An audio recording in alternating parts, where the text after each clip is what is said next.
more people stay poor because of their egos than get rich off them. Yeah. At the moment, it seems like egos are being valorized on the internet, especially among men's advice. Yeah. How is it that more people stay poor because of their egos than get rich off them, if there's a bunch of examples of people with seemingly big egos that also have money? Most people stay broke because of their ego, and Alex Hormozi is about to expose exactly why in this brutal, no BS breakdown. Welcome back to Daily Revenue Report, and in this clip, Alex Hormozi reveals the hidden mindset trap keeping entrepreneurs stuck, why flashy, successful influencers are often a lie, and how real wealth builders think at a completely different level. If you want to break out, scale faster, and actually win in business, you cannot miss this. Hit that like button and hit that subscribe button because we make videos like this every single day. I think that's what's the fallacy? Whatever the cognitive fallacy for what's in front of your eyes. I think there are far more people. Was it availability bias? There you go. Yep. I think there are far more people who are successful and significantly more successful than the people who are visible on content and I would say many of those people aren't actually that successful. And so if we're looking at the objective measure of success as like net worth, just for the sake of this conversation, there are far more people who are rich and anonymous than there are people who flaunt their Lamborghinis that they rented for a day. Now if you really think about the influencer world of business, there are not that many guys who actually like are really in the game.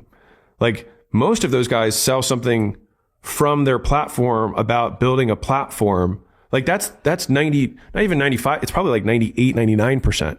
And so there's only like a very small select. And to be fair, those guys are all pretty humble. Like you look at the Garys, you look at the Andys, you look at the Tom Billy, like these Ed Milet, like like the guys who have become in the business space, like they're not particularly egotistical guys, and it's usually because they know what hard feels like.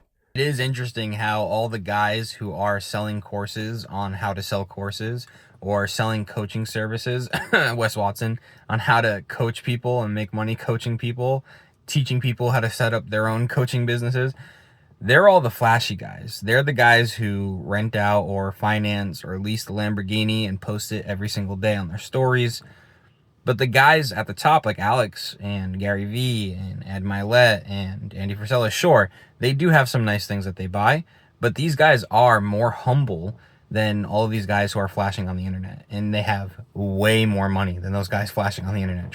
And they know what it's like to be inadequate over and over and over again, because you only can be inadequate if you go to another level. If you feel amazing, it's because you haven't moved up.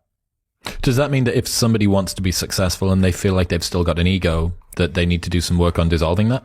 I think they just need to do harder things. Like you need to fight harder opponents.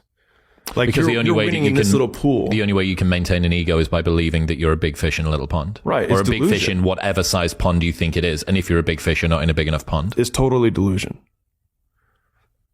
It's hard to comprehend. Like Bezos, if you've heard any of his interviews, seems like a very humble guy.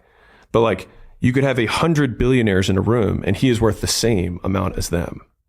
And then if you had each one of those billionaires is 1,000 millionaires, he's still worth the same amount as 100,000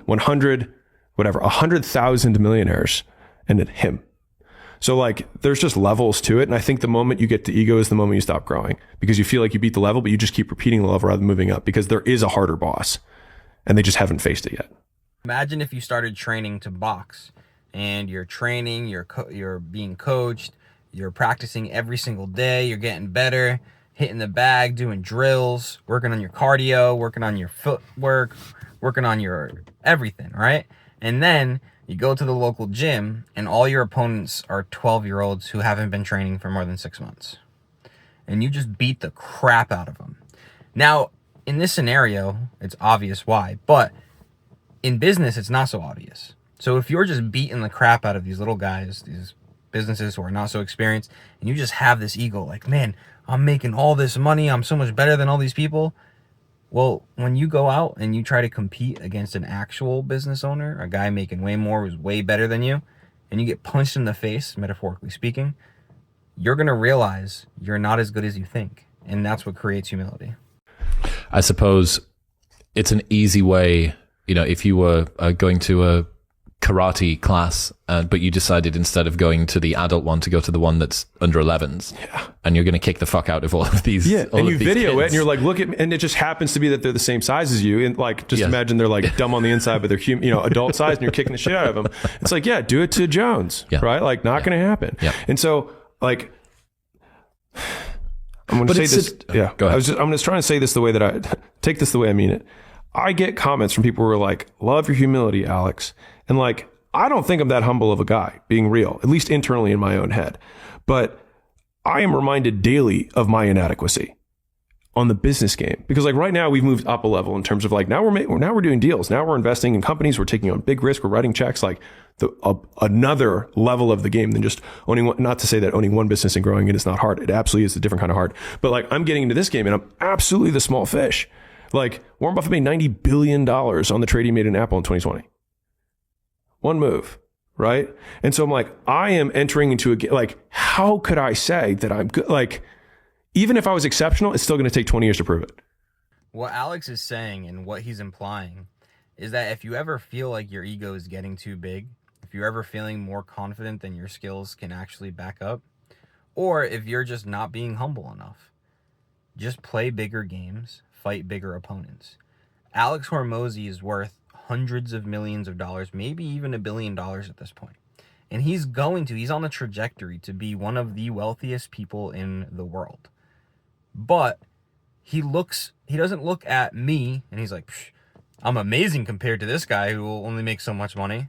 He doesn't look at those people. He doesn't even look at people who are slightly under him or on the same playing field.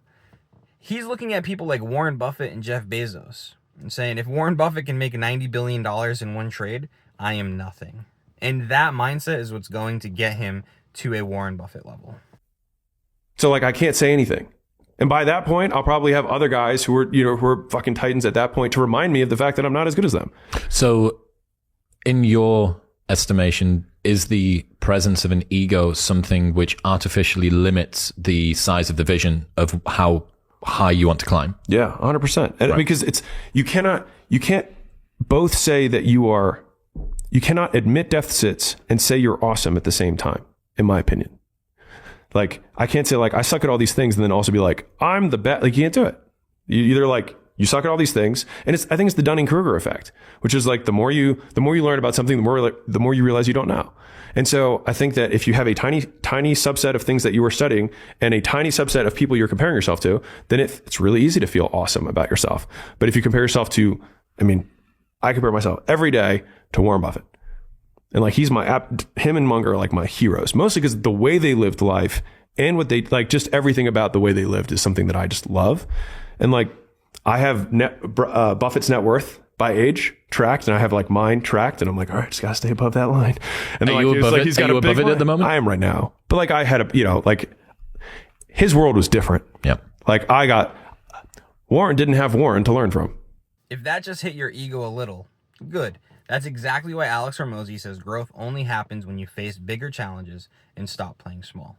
We break down real mindsets, real strategies, and what actually builds wealth every single day on this channel. So go ahead and hit that like and subscribe button so you don't miss the next video. Peace.